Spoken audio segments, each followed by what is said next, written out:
Hello from টিমজি। কালকে বানিয়েছিলাম লাল লাল ঝাল ঝাল কষা কষা আলুর দম। তো ভাবলাম রেসিপিটা তোমাদের সাথেও একটু শেয়ার করে দিই। তো আমি ওই 7-8টা মতন আলু নিয়েছিলাম। তো এই আলুগুলো সব গোটাই থাকবে, গোটা আলুতেই রান্না হবে। চাইলে তোমরা হাফ হাফ করেও কেটে নিতে পারো, তবে গোটা আলুতেই বেশি ভালো হয়। আর রান্নাটা পুরোটাই প্রেশার কুকারে হবে।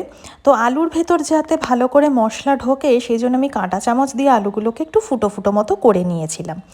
আর তারপরেই ফুটো করে রাখা আলুতে নুন, সামান্য পরিমাণ নুন, লঙ্কা গুঁড়ো আর হলুদ এটা দিয়ে ভালো করে মাখিয়ে একটা প্রেশার কুকারের মধ্যে 2 চামচ বড় চামচের গাওয়া ঘি আর সাদা তেল একসাথে নিয়ে সেটাকে ভালো করে গরম করে এই মাখিয়ে রাখা আলুগুলো একটু বাদামি বাদামি করে ভেজে নিয়েছিলাম। ভেজে রাখলে কিন্তু আলুর দমের টেস্ট অনেক গুণ বেড়ে যায়। এরপর এই আলুগুলো একদিকে তুলে রাখলাম। উল্টো দিকে আমি, দেখতেই পাচ্ছ তোমরা, আলুগুলো একটু বাদামি বাদামি করেই ভাজা হবে। উল্টো দিকে আমি মিক্সার গ্রাইন্ডারের বাটির মধ্যে নিয়েছিলাম 4-5 কোয়া শুকনো লঙ্কা, 4-5 কোয়া রসুন, শুকনো লঙ্কা, কাঁচা লঙ্কা আর আদা, ওটা একসাথে পেস্ট করে নেব।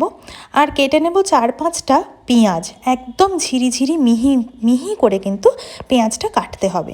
এরপর ওই তেল ঘি যার মধ্যে আমি আলুগুলো ভেজে তুলে রেখেছি সেই তেল ঘিয়ের মধ্যেই আমি দিয়ে দেবো গোটা জিরে বেশ খানিকটা, দেখতেই পেলে কতটা দিলাম।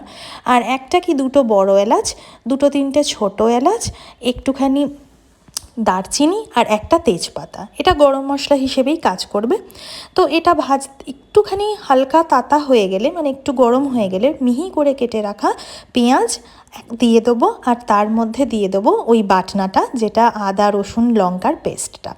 সেটা ভালো করে ভাজা হলে, ভালো বেশ একটু বাদামি রং ধরলে, তার মধ্যে দিয়ে দেবো 1 বাটি গরম জল, যেটা আমার ক্লিপিংসে দেখানো হয়নি, আমি বলে দিচ্ছি, একটু শুনে নিও ভালো করে।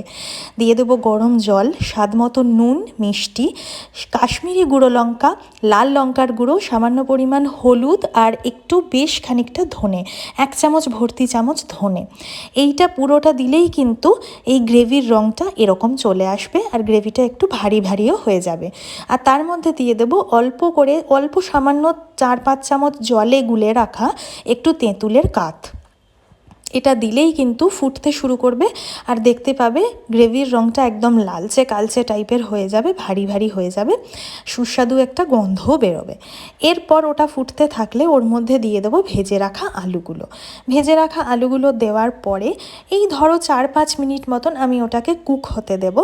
আর তারপর লাগিয়ে দেবো কিন্তু প্রেশার কুকারের ঢাকনাটা লাগানোর পরে মোটামুটি 7 থেকে 10 মিনিট মতন ঢাকনাটা লাগানোই থাকবে। সিটি পড়লে পড়বে, না পড়লে না পড়বে, কিন্তু 7 থেকে 10 মিনিটের বেশি ঢাকনাটা লাগিয়ে রাখা যাবে না, খুলে দিতে হবে 10 মিনিটের মধ্যেই। এবং খুলেই দেখো টেক্সচারটা কতটা সুন্দর এসছে, গন্ধটাও ভীষণ সুন্দর উঠছিল, ভীষণ ভালো মানে টেস্ট হয় এটাতে। এরপরে আমি একটা তাওয়ার মধ্যে নিয়েছি কাসুরি মেথি, এটাকে ড্রাই রোস্ট করে হাত দিয়ে একদম পাউডারের মতন গুঁড়ো করে নিয়েছি।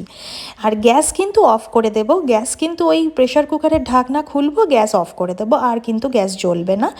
এরপরে ওই রেঁধে রাখা আলুর দমটার মধ্যে আমি দিয়ে দেবো ওই কাসুরি মেথির গুঁড়োটা, দিয়ে দেবো কুচি কুচি করে রাখা ধনে পাতা, আর দিয়ে দেবো সামান্য পরিমাণ গরম মশলার গুঁড়ো, শাহি গরম মশলা যে পাওয়া যায় সেই শাহি গরম মশলার গুঁড়ো একটু ছড়িয়ে দেবো ওপর থেকে, নিয়ে একসাথে নেড়ে নেব। দেখবে টেক্সচারটা ভীষণ সুন্দর এসছে, গ্রেভিটা ভীষণ সুন্দর এসছে, আর খেতেও ভীষণ ভালো। একটু টেস্ট করে দেখে নিও নুন আর মিষ্টির ব্যালেন্সটা ঠিক আছে কি না। সেটা যদি ঠিক না থাকে একটু নুন মিষ্টি দিয়ে নেড়ে নিতে পারো, যদিও আমার ঠিকই ছিল, সেই জন্য আমাকে সেটা করতে হয়নি। আমি রিকোয়েস্ট করবো, আমি ইনসিস্ট করব, যারা এটা আগে করেছো তারা তো জানোই কীরকম খেতে, আর যারা এটা জানতে না, যারা এটা করোনি, প্লিজ করে দেখো, ভীষণ ভালো খেতে হয়। এটা কিন্তু একটা পাঞ্জাবি স্টাইলের, মানে একটা পাঞ্জাবের একটা আলুর দমের রেসিপি, প্রচণ্ড ভালো খেতে হয়, প্লিজ করে দেখো। চলো টাটা।